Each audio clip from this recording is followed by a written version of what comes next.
तो अब हम देखते हैं HOA-TAT रिपोर्ट। HOA-TAT रिपोर्ट में एक्चुअली ये इसका रिपोर्ट है कि HOA एडमिन जो है उनकी परफॉर्मेंस का। तो यहाँ पे हम देख सकते हैं कि क्लाइंट का नेम है, फ्रॉम डेट, टू डेट और डेज। तो बेसिकली यहाँ पे क्लाइंट का फ्रॉम डेट मतलब ये है कि किस तारीख को क्लाइंट का इनवॉइस जनरेट हुआ है, मतलब क्लाइंट सिस्टम में तो आ गया, लेकिन उसका इनवॉइस किस तारीख को जनरेट हुआ, वहां से एक्चुअल उस पर काम करना शुरू हो गया उस क्लाइंट पे। तो उसका फ्रॉम डेट मतलब जो पहला इनवॉइस क्रिएट हुआ है उसका यहाँ पे वो डेट आ जाएगी। और टू डेट मतलब वो डेट है कि उसका उस क्लाइंट का पहला पेमेंट किस दिन आ गया। तो मतलब ये इनवॉइस जनरेशन के बाद पेमेंट लेने तक HOA एडमिन उस क्लाइंट पे जो भी एफर्ट्स लेता है, कितने दिन लगे उनको पेमेंट उनसे करवाने में, तो वो दिन का यहाँ पे काउंट आ जाता है। तो इस हिसाब से है अपना HOA-TAT रिपोर्ट। तो यहाँ पे हम फ्रॉम डेट टू डेट कर रहे, तो इसका मतलब ये जो फिल्टर जो है वो इसका है कि 1 नवंबर में जितने भी इनवॉइसेस जनरेट हुए हैं 1 नवंबर से 26 में, इन क्लाइंट्स के इनवॉइसेस जनरेट हुए हैं। तो और उनका पहला पेमेंट किस तारीख को आया है, तो वो यहाँ पे रिपोर्ट मिलता है।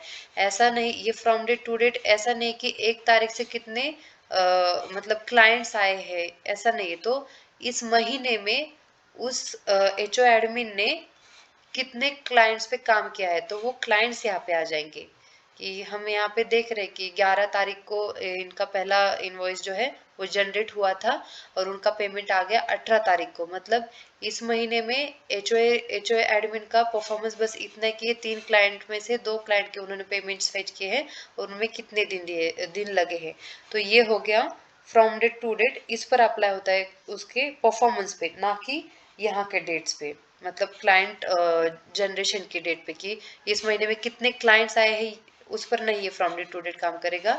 कितने इनवॉइसेस जनरेट हुए हैं उस पर वो काम करेगा। मतलब उस HO एडमिन के परफॉर्मेंस पे फ्रॉम डेट टू डेट लगती है कि इस महीने में कितने इनवॉइसेस जनरेट किए और कितने पेमेंट्स आ गए। इस पर वो फ्रॉम डेट टू डेट काम करता है, ना कि क्लाइंट की कन्वर्जन पे। तो ये हो गया HOA-TAT रिपोर्ट। इस पे बेसिकली HO एडमिन का बस परफॉर्मेंस कैलकुलेट किया जा रहा है डेज के हिसाब से। और फिर यहाँ पे ऐसे लिख के आ रहा है कि old system clients uploaded on 30 सितंबर 2023 आर नॉट लिस्टेड बिलो। मतलब जो पुरानी जो सिस्टम थी जिसमें जो क्लाइंट्स थे वो हमने बल्क एक्सेल से यहाँ पे अपलोड किए इस सॉफ्टवेयर में, तो वो क्लाइंट्स यहाँ पे लिस्ट होके नहीं आएंगे, क्योंकि उन पर ऑलरेडी काम कर चुके हैं। तो उनका परफॉर्मेंस अभी नहीं कैलकुलेट होगा, इसके बाद होगा। तो जो भी क्लाइंट है जो जनरेट हुए हैं इस सिस्टम में, वही क्लाइंट्स यहाँ पे आएंगे और उनका फर्स्ट डेट जो है इनवॉइस जनरेशन का वो यहाँ पे आएगा और उनका फर्स्ट पेमेंट का डेट। और यहाँ पे ये डेज में कैलकुलेट होता है उस HO एडमिन का परफॉर्मेंस। तो ये हो गया HOA-TAT रिपोर्ट।